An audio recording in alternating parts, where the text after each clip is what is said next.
भारतवर्ष के महान आचार्य चाणक्य कहते थे कि एक बार फैसला कर लिया फिर पीछे मुड़कर मत देखना, क्योंकि पलट पलट कर देखने वाले इतिहास नहीं बनाते। युग दृष्टा की यही तो खासियत होती है, जो मार्ग चुना है वो मार्ग और ध्येय के प्रति स्पष्ट और सजाग रहते हैं। और यही सद्गुण गुरुदेव शास्त्री जी महाराज के जीवन में कुट कुट के भरा हुआ था। किसी के दबाव में आकर अपना मार्ग छोड़ देना ये तो कोई सपने में भी नहीं सोच सकता। प्रचंड पुरुषार्थ के साथ अपने लक्ष्य की ओर आगे बढ़ना, इसी जन्म में भगवत प्राप्ति की दृढ़ इच्छा के सहारे सफल प्रयास करना, जीवन के कई चढ़ाव उतार में कभी भी हिम्मत नहीं हारना, ये गुरुदेव के जीवन की खूबियां थी।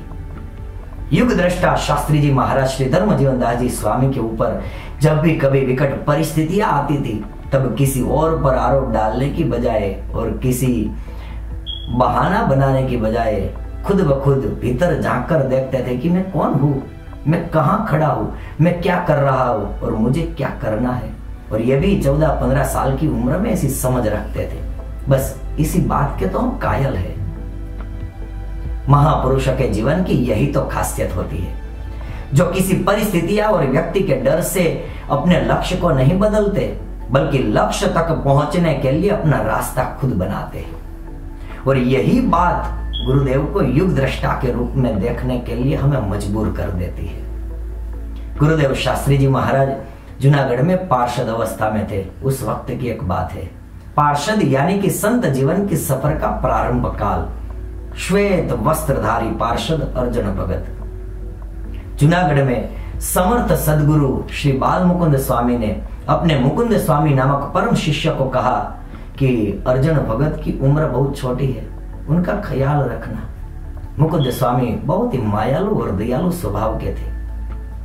अर्जुन भगत को छोटी बड़ी क्रिया और सेवा सिखाते रहते थे और बार बार पूछते रहते थे कि किसी भी चीजों की आवश्यकता हो तो बता देना। संन्यास और साधना के मार्ग पर चले पार्षद अर्जुन भगत दिन में एक बार ही भोजन करते थे। उस दिन भोजन कर लिया था और अर्जुन भगत को मुकुंद स्वामी ने कहा कि भगत भूख लगी है ना? भगत ने कहा कि नहीं तो भूख नहीं लगी है। फिर भी भगत को कहा कि चलो भगत मेरे साथ। अर्जुन भगत बहुत ही विचक्षण और तेजस्वी थे। बात को समझ गए थे कि मुकुंद स्वामी को मेरे प्रति लगाव है और खाना खिलाकर रहेंगे, और एक बार तो मैंने खाना खा ही लिया है। इसलिए बहुत ही विनम्र भाव से कहा कि स्वामी जी मुझे काम है, मुझे जाना पड़ेगा। मुकुंद स्वामी ने कहा कि यहाँ बैठ, काम तो होता रहेगा।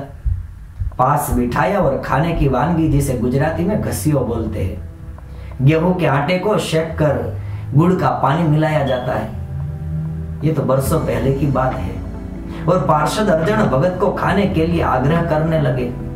पार्षद अर्जुन भगत ने मुकुंद स्वामी का मान रखने के लिए 2 कवल खाया और बीच का रास्ता निकालकर कहा कि अभी मैं रख देता हूं, बाद में जब भूख लगेगी तब खा लूंगा। और वहां से निकल गए। मन में यही ख्याल चल रहा था कि प्रभु भजन के लिए, आत्म कल्याण के लिए भेख लिया है, और जो खान पान में ही रह गए तो इस मार्ग का कोई अर्थ नहीं रह जाता। छोटी आयु से ही अपने लक्ष्य के प्रति अनुसंधान। कोटि कोटि वंदन साधक मार्ग के आदर्श युग दृष्टा गुरुदेव शास्त्री जी महाराज को। आओ आप भी हमारे साथ इन आदर्शों के सहारे आपकी लाइफ को बनाइए बेहतर से बेहतरीन। तरीका वही, तजुर्बा वही, सिर्फ नजर बदलो, नजरिया बदल जाएगा। एक बार युग दृष्टा की आंख से देखो, पूरा विश्व भव्य नजर आएगा। अस्तु। जय श्री स्वामीनारायण।